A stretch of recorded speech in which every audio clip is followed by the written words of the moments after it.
Hello students, आज हम amalgamation में क्वेश्चन नंबर 12, 13 और 15 की बात करेंगे। 3 क्वेश्चन हमारे बचे हैं अमलगमेशन में और तीनों की बात करेंगे। तीनों एक जैसे नेचर। पहले नहीं बताऊंगा मैं आपको कि किस तरह के क्वेश्चन मैं आपको पढ़ा रहा हूं। पहले आप खुद पढ़ के देखिए उसमें क्या नजर आता है। Question number 12, question number 13।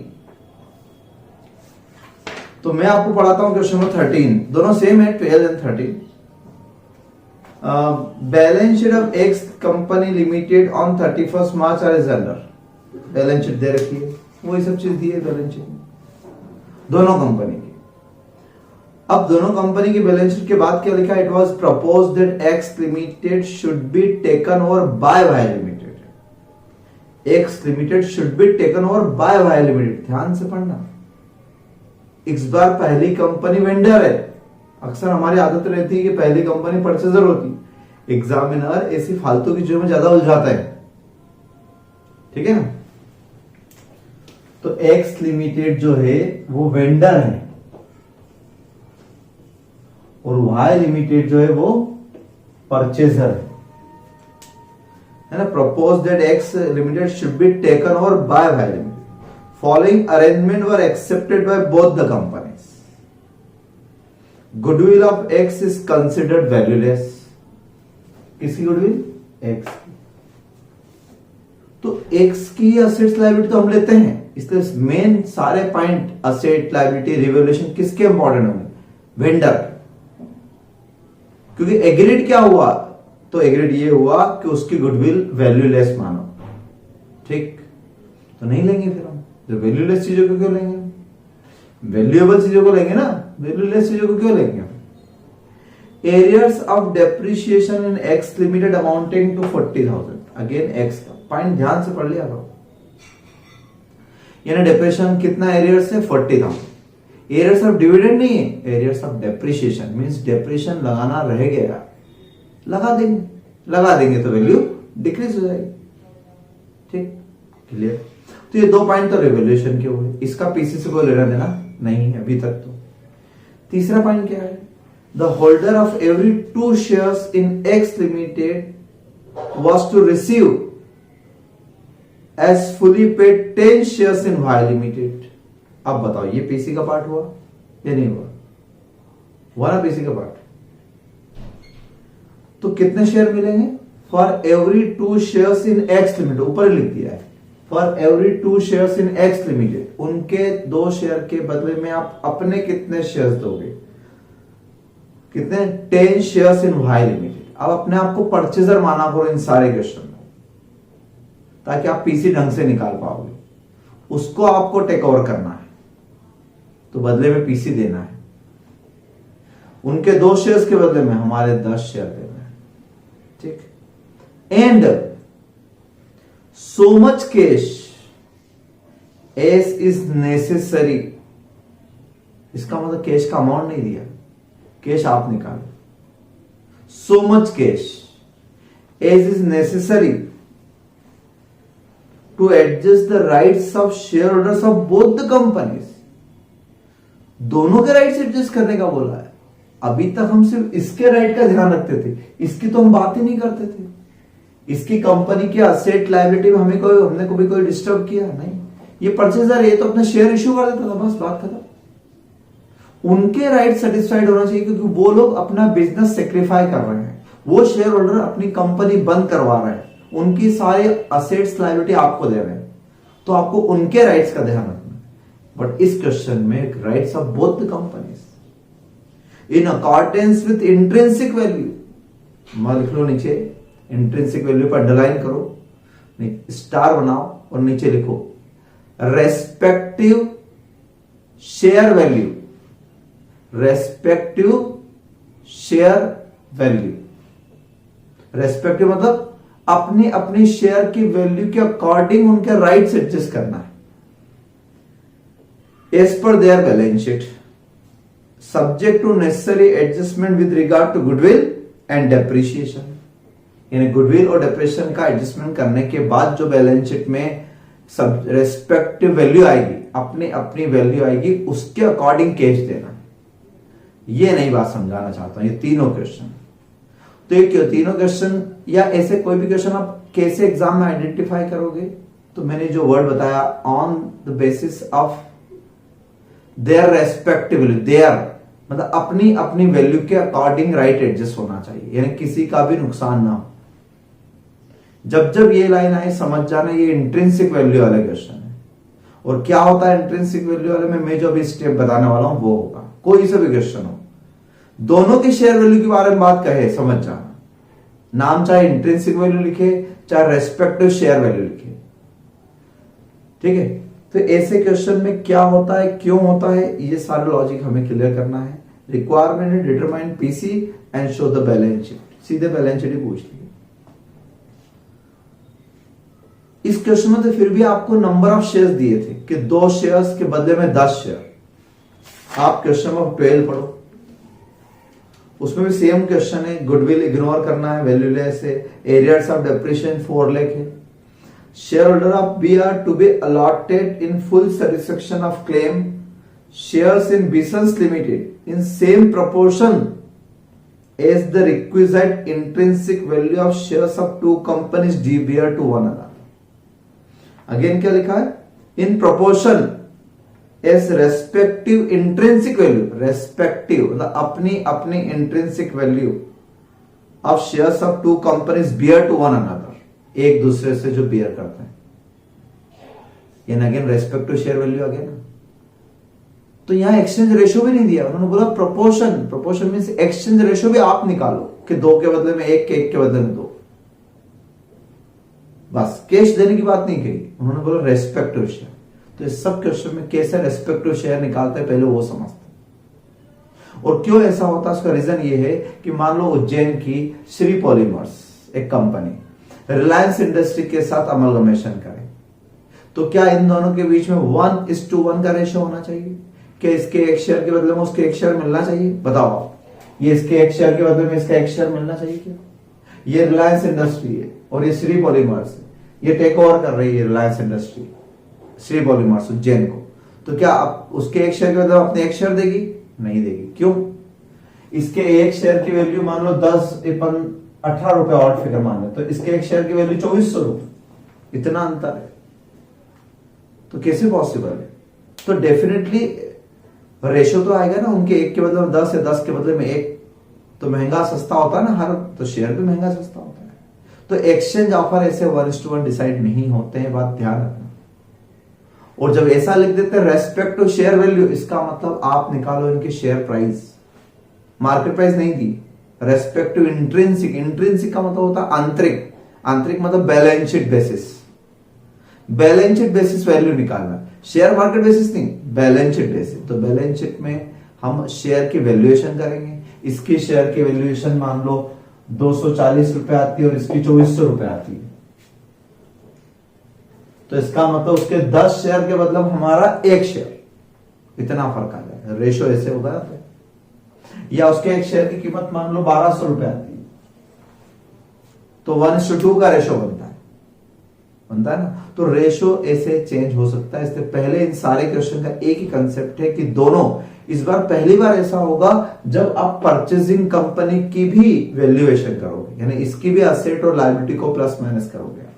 अब तक सारे क्वेश्चन उठा के देख लेना, कंपेयर करना तो समझ में आएगा कि अब तक किसी क्वेश्चन में वर्ड नहीं लिखा था, इसलिए हमने सिर्फ असेट माइनस लायबिलिटी से पीसी अगर निकाला है तो सिर्फ इसके लिए वैल्यूएशन किया हमने। इसके असेट्स लायबिलिटी को तो किसी क्वेश्चन में कहां यूज किया, सीधे बैलेंस शीट में यूज किया, बीच में कहीं वर्किंग में यूज किया आपने? नहीं किया। अब चलिए देखते हैं कैसे निकालते हैं इंट्रिंसिक वैल्यू। तो हमने पढ़ा है क्वेश्चन नंबर 13 नंबर क्वेश्चन। तो यहां पर हम इंट्रिंसिक वैल्यू निकालेंगे दोनों कंपनी की, दोनों कंपनी की इंट्रिंसिक वैल्यू निकालते हैं, ठीक है। कैलकुलेशन ऑफ इंट्रिंसिक वैल्यू मतलब book value of companies, X limited Y limited. X limited कौन? ये वेंडर है, ये वेंडर है और ये परचेजर है। ये लिखना जरूरी है नहीं तो आप उल्टा सीधा कर दोगे। अब हमें वैल्यू निकालना, तो वैल्यू मतलब net worth. Net worth means asset minus liability, वही real asset minus real liabilities at revalued amount. तो एक्स लिमिटेड की गुडविल, तो गुडविल तो हमें मना करा है, वैल्यू लेस लिखा हुआ है, इसलिए हम गुडविल नहीं ले रहे हैं, ठीक है ना। तो वैल्यू लेस है गुडविल में, क्या लिखा है, वैल्यू लेस, तो 0 ले लेते हैं। वरना अगर ये वर्ड नहीं होता तो मैं लेता, जितनी लिखी 80 लिखी 80 लेता, और कुछ फिगर होता तो वो लेता। Other fixed assets, other fixed assets में कितनी है, 8 लाख रुपए की, लेकिन इसके 8 लाख के असेट्स में आपको एरियर्स ऑफ डेप्रिशिएशन था, कितने का, आई थिंक 4 लाख रुपए का है ना। पीछे कितना था, arrears of depreciation in x limit 40,000 था, 40,000, तो 7,60,000। करंट असेट्स में लोन्स एंड एडवांसेस, ठीक है, लोन्स एंड एडवांसेस से 9 लाख रुपए के। लाइबिलिटीज का जहां तक सवाल है, लाइबिलिटीज में आइए आप, लाइबिलिटीज में लेस, 1-2 लाइन छोड़ देते हैं हम। लाइबिलिटीज में क्या क्या, रियल लाइबिलिटी लेना है ना। उल्टा चलते हैं, क्रेडिटर्स हैं आपके 3,10,000, 3,10,000। फिर क्या है, अनसिक्योर्ड लोन है 2 लाख रुपए के, अनसिक्योर्ड लोन है 2 लाख रुपए के। फिर क्या है, अनसिक्योर्ड लोन के अलावा जनरल रिजर्व नहीं, कैपिटल रिजर्व नहीं, ठीक है, शेयर कैपिटल नहीं, तो बस एक ही लायबिलिटी नजर आई, 2 लायबिलिटी सिर्फ। वाई लिमिटेड में देखते हैं, वाई लिमिटेड की फिगर से 16 लाख रुपए, इसका कोई रिवोल्यूशन दिया होता वो भी कंसिडर करता। लोन्स एंड एडवांसेस में आपके पास 8,60,000 इंक्लूडिंग बैंक, तो मैं बैंक को अलग देता हूं 2 लाख रुपए, बैंक अलग से है 2 लाख रुपए। एंड लोन्स एंड एडवांसेस कितने हैं, 6,60,000, कोई चेंजेस नहीं। लायबिलिटी में क्या है, क्रेडिटर्स 3,60,000 के, 3,60,000 के क्रेडिटर्स है, और सिक्योर्ड लोन है आपके 5 लाख के, सिक्योर्ड लोन है 5 लाख रुपए के, ठीक है, ये तरीका। तो नेटवर्थ कहीं भी, जनरल नॉलेज के लिए भी याद रखो, जनरल नॉलेज के हिसाब से भी याद रखो आप ये बात, इस चैप्टर की नहीं, कहीं भी, कि किसी भी कंपनी के शेयर का वैल्यूएशन करना है। मार्केट में तो प्राइस बहुत बड़ी हुई होती है और रोज फ्लक्चुएट, एक दिन में 10-20% नीचे आ जाते हैं, तो वो मार्केट प्राइस है, वहां तो सटोरे लोग भी है जो कि प्राइस बढ़ाते घटाते। एक्चुअल वैल्यू तो बुक से आएगी ना, और बुक में भी अगर असेट्स की रिवैल्यूड अमाउंट मिल जाए तो बेस्ट है। तो ये आपकी एग्जैक्ट वैल्यू आई, मतलब हम ये कह सकते हैं कि टोटल असेट्स तो यहां हो गई 16,60,000, यहां पर कितनी हो गई 60,000, 24,60,000, और इसमें से हमने ये लायबिलिटीज माइनस कर दी, तो यहां पर माइनस करने के बाद 5 लाख मतलब कि 11,50,000, 11,50,000 रुपए ये नेट असेट्स, या इसी को हम क्या बोलते हैं, नेट वर्थ कंपनी की। और यहां पर आप माइनस कर देंगे 8,60,000, तो 16 लाख, यही 16 लाख रुपए, ठीक है, इस तरीके से ये नेट असेट है। और इसी को आज तक हम पीसी बोलते हैं, याद करो, वेंडर कंपनी की रियल असेट, रियल लायबिलिटीज को ही हम पीसी बोलते हैं आजकल, यही तो पीसी होता है। अगर कोई असेट छोड़ी नहीं है तो सब असेट। और वैसे भी अगर इंट्रिंसिक वैल्यू निकाल रहे हो तो वैल्यू में कुछ भी असेट मत छोड़ना। मान लो वो डेटर नहीं ले गए होते तो भी मैं लिखता, क्योंकि वैल्यू निकाल रहा हूं, पहले वैल्यू की वर्किंग, पीसी की वर्किंग बाद में, पहले वैल्यू की। बट जनरली जो नेट असेट होती है वही पीसी होता है ना, अनलेस स्पेसिफिक इंफॉर्मेशन गिवन। अब इस पीसी के दो हिस्से होता है मैंने हमेशा, ये पीसी, ये नेट असेट क्या अट्रिब्यूटेबल टू इक्विटी आई? क्या सारे एसेट्स इक्विटी शेयर होल्डर्स के लिए अट्रिब्यूटेबल? नहीं। इसमें से कुछ शेयर्स किसके लिए, इसमें से कुछ अमाउंट किसके लिए? प्रेफरेंशियल के लिए। तो इसमें से आपको preferential share holders claim minus करना है। वर्ड सुन लेना मेरा, क्या बोला मैंने? क्लेम वर्ड बोला। क्लेम का मतलब होता है including dividend, arrears of dividend वगैरह, इंक्लूडिंग प्रीमियम, जो उनको देना है। इन नेट एसेट में से उनका हिस्सा कितना बनता है। तो एक्स लिमिटेड में कोई प्रेफरेंशियल शेयर अभी तो नहीं है, होते तो मैं जरूर माइनस करता। प्रेफरेंशियल शेयर इसमें भी नहीं है, होते तो मैं जरूर माइनस करता। स्टेप याद रखना आप। तो ये जो 11,50,000 रुपए आए और ये जो 16 lakhs आए, 16 लाख, ये क्या है? ये है net asset attributable to equity share holder. किसके लिए ये? To equity share holders. तो ये आ गई इनकी net asset attributable to equity share holders. Total में से प्रेफरेंशियल का हटा के जो बचेगा वो इक्विटी का होगा। और हमेशा वैल्यू जो निकलती है वो वैल्यू पर शेयर ऑफ इक्विटी की निकलती है, क्योंकि प्रेफरेंशियल भी एक तरीके से लायबिलिटी है, उसको देख के जो बचेगा सारा, कम हो ज्यादा हो, सब किसका? इक्विटी का। तो वर्थ जो होती है इक्विटी की होती है।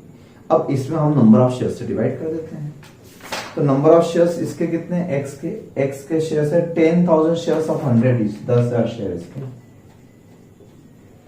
इसके कितने? इसके 80,000 शेयर्स ऑफ 10 ईच, तो 80,000 शेयर्स इसके डिवाइड कर देते हैं।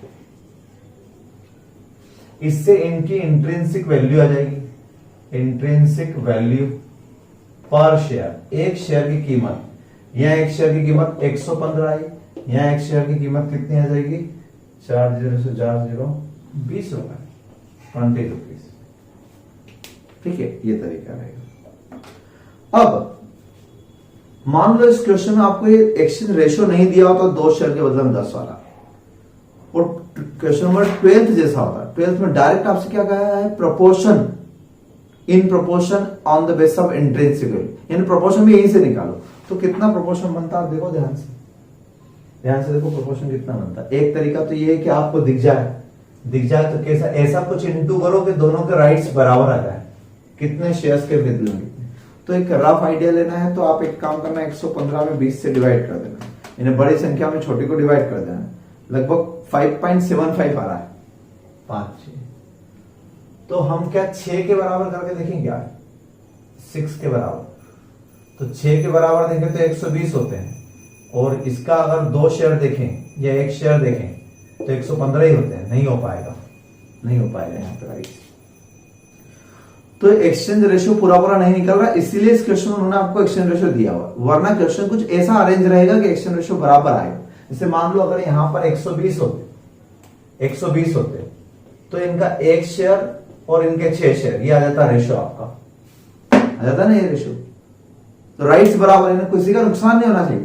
ये बोल रहे हैं हम हमारा 120 वाला शेयर सेक्रीफाई कर रहे हैं, तो बदले में आप हमें क्या 20-20 वाला दोगे? आप बताओ, आपकी कंपनियों का एक्सेल लोगे क्या? सामने वाला 20 रुपए का शेयर दे रहा है और हमारा 120 के ले रहा है, तो हम ऐसा सौदा क्यों करेंगे? तो सामने वाले से हम कितना लेंगे? 6 शेयर, क्योंकि उसकी कंपनी की वर्थ कम है, परचेजर की वर्थ कम है, वेंडर की ज्यादा है। तो वेंडर अपने 1 शेयर के बदले में उसके 6 शेयर लेगा, ये रेशियो हो जाएगा, ये प्रोपोर्शन हो जाएगा।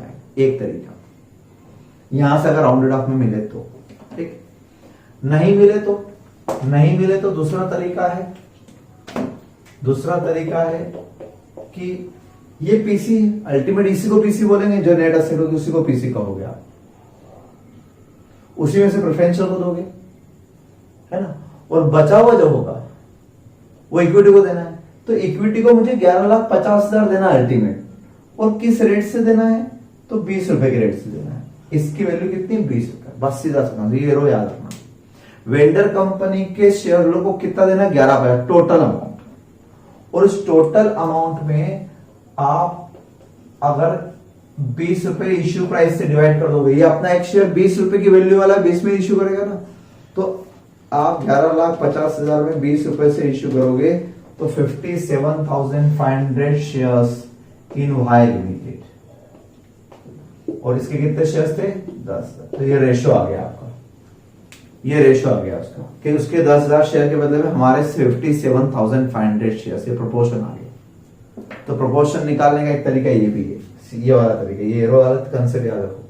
इसका वैल्यू, इसका टोटल अमाउंट और इसकी प्राइस। प्राइस किसकी? परचेजर की, क्योंकि इश्यू किसको करना है? परचेजर को। खैर चलो, ये तो मैंने आपको सारी बात 12th क्वेश्चन के हिसाब से समझाई। इस क्वेश्चन में तो प्रोपोर्शन दिया हुआ है, तो इस क्वेश्चन में पीसी क्या होगा? इस क्वेश्चन में पीसी होगा कि आप उनके 10,000 शेयर्स में 2 के बदले में 10 शेयर्स दे रहे हैं, यानी 50,000 शेयर्स दे रहे हैं इन वाई लिमिटेड, और वाई लिमिटेड अपना शेयर 20 रुपए में देगा। 10 रुपए प्रीमियम के और 10 रुपए कैपिटल के, कैपिटल एंड प्रीमियम 20 रुपए में दे रहा है ना, 20 से कम में क्यों देगा? तो इंट्रिंसिक वैल्यू में हमेशा ध्यान रखना, अब तक के सारे क्वेश्चन आप पीछे रिवाइज करना, कभी भी इसका वैल्यूएशन का नहीं कहा, इसलिए इसकी वैल्यू या तो दी हुई थी या फिर ऐसा बोला था issued at a premium of 5%, issued at par, या कुछ नहीं लिखा था तो हमने बैलेंस शीट एट पार पे इश्यू कर दिए। लेकिन जब क्लियर लिखा हो on the basis of respective value, तो फिर आपको यही वैल्यू पर शेयर इश्यू करना है। 50,000 शेयर 5 लाख रुपए की ये हो गए, और प्रीमियम हो गई 5 लाख रुपए, 10 लाख तो ये, और कैश कितना? तो कैश में कहा था सो मच कैश, इस कैश के लिए मुझे झंझट हुई। सो मच, इतना कैश, यानी कैश का अमाउंट नहीं दिया, आप निकाल so much cash as is necessary to adjust the rights. तो राइट्स एडजस्ट करना है, यानी किसी का नुकसान नहीं होना चाहिए। तो इनका ये 11,50,000 रुपए मिलना चाहिए, कैसे भी कर लो आप। यानी शॉर्टकट बताऊं तो जो यहां पर नेट असेट आए वही पीसी होता है, पहले से जाके लिखते हैं, यही पीसी होता है।